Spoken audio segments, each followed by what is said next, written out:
সুধী দর্শক, আমরা আজ এসেছি ধারাবাহিকভাবে যে কাজটি করছি ধানমন্ডি 32 নম্বর, এবং ধানমন্ডি 32 নম্বরে আমরা এসে দেখতে পাচ্ছি হাজার হাজার জনতা। তারা এখানে এসেই যাচ্ছে এবং যার যার ক্ষোভ এবং যার যার অভিযোগ সেটা ক্ষোভের মাধ্যমে বহিঃপ্রকাশ করছেন।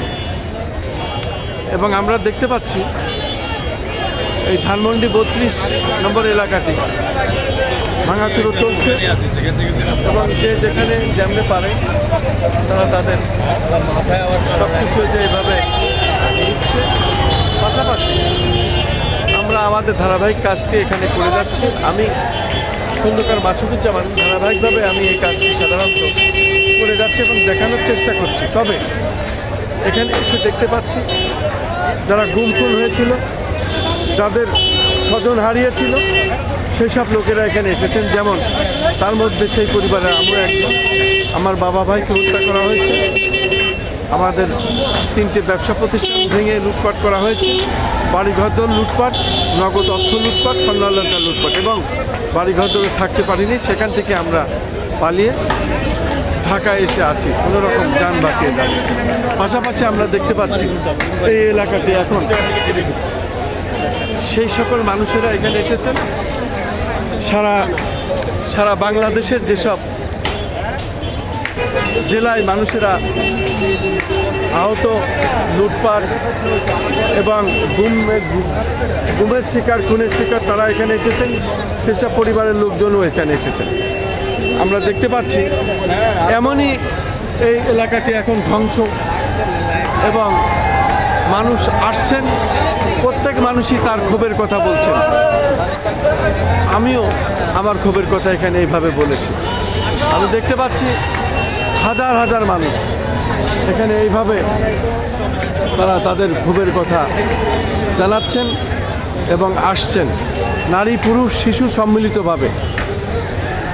আমরা দেখতে পাচ্ছি ধ্বংস স্তূপ, এই ধ্বংস স্তূপ ইট পাটকেল পড়ে আসে।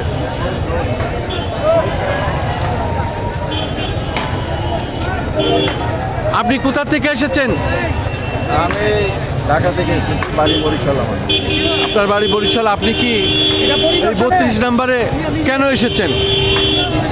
আমি এই অভিশপ্ত বাড়িটি দেখতে এসেছি এবং এইখানেই 15ই আগস্টের নায়ক যারা ছিল, মেজর ডালিম সহোদর ছিল, তারা এখানেই ওই খলনায়ক শেখ মুজিবকে হত্যা করেছে। এ বিষয়ে আপনি বলতে পারবেন আর একটু পূর্ণাঙ্গভাবে? যতটুকু সম্ভব ততটুকু বলতে পারবো। বলুন দেখি। শেখ মুজিবেরই হল যে আমি স্বাধীনতা করি বা না করি, আমি গোয়ামি করি, বাটপামি করি, যাই করি, দেশটা স্বাধীন হয়েছে, এখন ক্ষমতা আমি আবার দখল করেছি। এখন হলো আমার পরিবারের ছেলে মেয়ে, আমার সন্তানেরা, আমার পরিবারের যারাই এদেশের যাকে পছন্দ হবে, যার বউকে পছন্দ হবে, তার বোনকে পছন্দ হবে, তাকে তুলে নিয়ে দর্শন করবে। এর কোনো মামলা হবে না, বিচার হবে না।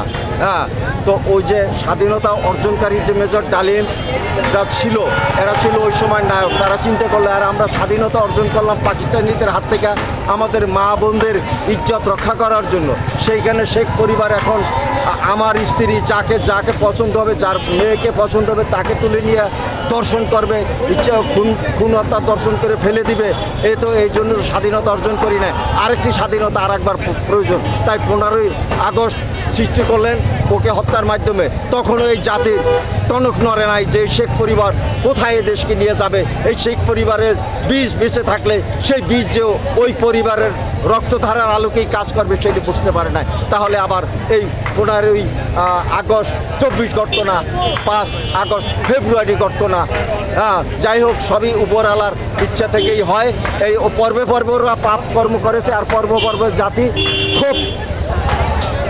খুবই হয়ে উঠেছে। এরপর বই প্রকাশ এই 32 নম্বর মাটির সাথে মিলিয়ে দিয়ে ঘটিয়ে। আমি আপনাকে আরেকটি প্রশ্ন করতে চাই, যেহেতু আপনি পরিচয় দিয়েছেন সাংবাদিক।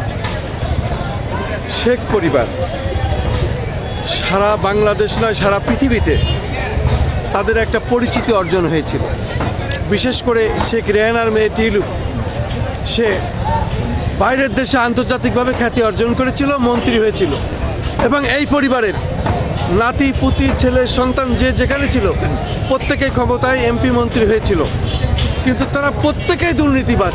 একটি কেউ আপনি খুঁজে দেখতে পারবেন যে ভালো আছে কেউ? যদি আপনার জানা মতে থাকে, আমাদের জানা নাই। আপনি বললে তো আমি তাহলে বলতে পারবো না। আমাকে আমাকে প্রশ্ন আমাদেরকে একটু বলুন। হ্যাঁ, তাহলে এই পরিবার দেখতে পারবেন এক সময় এই পরিবারের কেউ এই বিশ্বে মান ইজ্জত সম্মানের সাথে টিকে থাকতে পারবেন এবং তাদের কর্মকাণ্ডই তাদেরকে টিকিয়ে রাখবে না। বাসায় লাভ টিকাবে এই পরিবারের সকলের সারা বিশ্বে। আপনাকে অনেক অনেক ধন্যবাদ এই সংক্ষিপ্ত সাক্ষাৎ দেওয়ার জন্য। শুধু দর্শক শুনলেন, মানুষের আসলে ইতিহাস কথা বলে, সেই জিনিসগুলোই মানুষ মনে রেখেছে, সেই ইতিহাস তারা আবার তুলে ধরছে। আমি আসলে বলার ভাষা নাই। এভাবেই আসলে আজকে ধানমন্ডি এইভাবেই চলছে। আমি খন্দকার মাসুদুজ্জামান, ধানমন্ডি 32 থেকে আমরা এটা প্রচার করছি।